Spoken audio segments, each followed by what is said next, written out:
The moment the ink splashed across her hair, silence fell over the classroom like a dropped curtain. Thick black liquid streamed down her scalp, soaking the collar of her pale yellow shirt, dripping slowly onto her desk, her lap, the floor. For a moment, no one breathed. The other kids stared, wide-eyed, waiting for her to scream, to cry, to bolt from the room in shame. But she didn't. Instead, the quiet girl, who had never raised her voice, never once fought back, lifted her ink-covered hand, rubbed it through her hair like it was some kind of war paint, and whispered 3 chilling words that made even the bullies freeze in place. "Now watch me." Backhand index pointing right. If you believe in kindness, second chances, and the strength of the human spirit, please take a moment to like, comment, share, and subscribe to Rapple of Hope. Your support helps bring these powerful true-to-life stories to people who need to hear them. No one really knew her name. She was the type of girl who walked through school hallways like a shadow, present, but always just out of sight. Her name was Asha. Asha with the oversized sweaters, Asha who sat alone during lunch, who always kept her head down and her notebooks close. Rumors floated around like dead leaves in the wind. Some said she was mute. Others said her father had been in prison. A few whispered that she was a scholarship kid, too poor to afford lunch. But no one really knew, because no one ever asked. And Asha never offered. She simply drifted, unnoticed, unheard. Until the day someone noticed too much. Kayla and her circle, the glittering girls who ruled the classroom with manicured nails and perfect smiles, took an instant dislike to her. Maybe it was because Asha didn't worship them like the others did. Maybe it was because she didn't flinch when Kayla's boyfriend, Marcus, made crude jokes behind her back.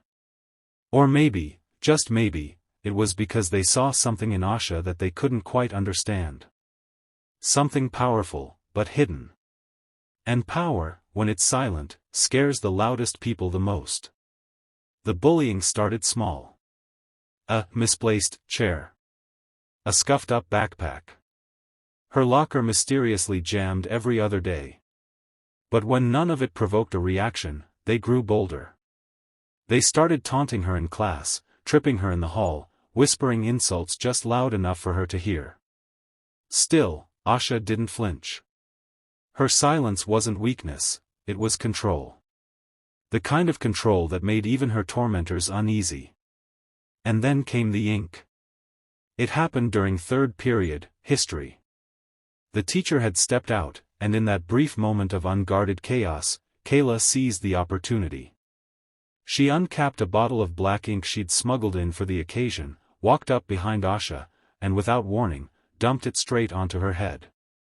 There was a collective gasp. Some kids laughed nervously. Others just stared, waiting for the breakdown. But Asha didn't break. She sat still for a long, agonizing moment.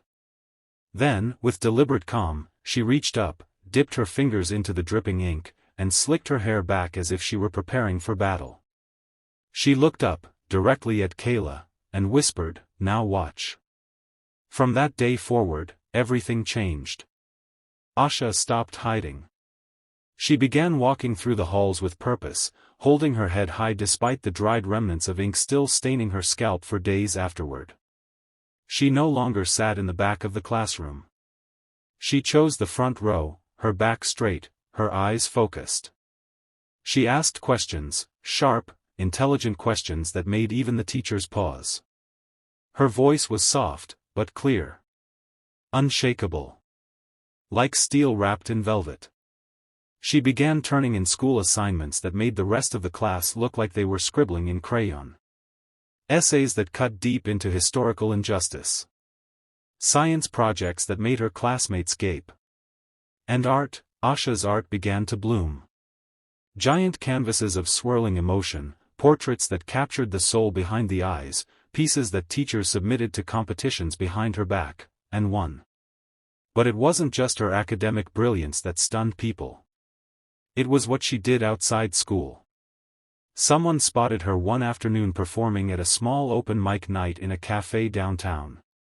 Word spread like wildfire. Asha sang. Not just sang, she sang. Her voice was haunting, raw, a blend of ache and hope that pulled tears from even the coldest eyes. She sang about loneliness. About being invisible. About survival.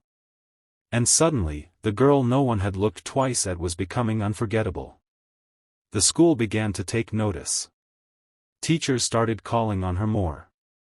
Students who once ignored her began asking to sit next to her. Even the principal asked her to speak at the upcoming school assembly about resilience and overcoming adversity. And yet, through all the newfound attention, Asha remained grounded. Calm. Humble.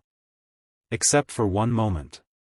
It was 3 weeks after the ink incident when Kayla, desperate to reclaim her fading spotlight, tried to mock Asha again in class. She said something cruel, something about charity cases and pity projects. The room fell silent again, just like the day of the ink. Asha stood up, walked over to her, and handed Kayla a copy of the school's monthly newsletter. On the front cover was a photo of Asha, her head proudly lifted, streaks of ink still faintly visible in her curls. The headline read, "From Target to Triumph, How One Quiet Girl Changed Everything." And Asha smiled, just slightly, as she said, "I kept the ink. I made it part of the story." It turned out, there had been a story behind Asha's silence. Her father wasn't in prison, he was dead. Asha had been there the night it happened. A robbery gone wrong. She had watched it unfold from the kitchen doorway, too frozen to move, too young to understand the sound of a gunshot. Her mother spiraled afterward, falling into depression, unable to care for her. They moved constantly, shelters, relatives, couch to couch. She came to this school mid-year, wearing borrowed clothes and carrying her life in a second-hand backpack. The silence wasn't shyness. It was trauma. The solitude wasn't weakness. It was survival. But when the ink hit her scalp, something inside her clicked. She realized that if people were going to notice her for the first time, then she might as well show them who she truly was. Asha went on to win a National Art Scholarship by the end of senior year. She gave a valedictorian speech that brought the auditorium to its feet. And she left that small school behind not as the quiet girl with ink on her head, but as the girl who turned cruelty into courage. Who took a moment of humiliation and transformed it into a turning point. As for Kayla, life had a quieter path for her. She wasn't a villain, just lost. And as Asha rose, something in Kayla cracked open too. She later wrote an anonymous note that was slipped into Asha's locker, "You changed more than just yourself. Thank you. I'm sorry." Asha never said anything about it. But she kept the note. Backhand index pointing right. If this story touched your heart, please like, comment, share, and subscribe to Rappel of Hope. Every click helps spread messages of courage, growth, and grace to those who need to believe again. Speech balloon special request: comment below with one word you'd use to describe Asha. Your words may inspire someone who feels invisible right now.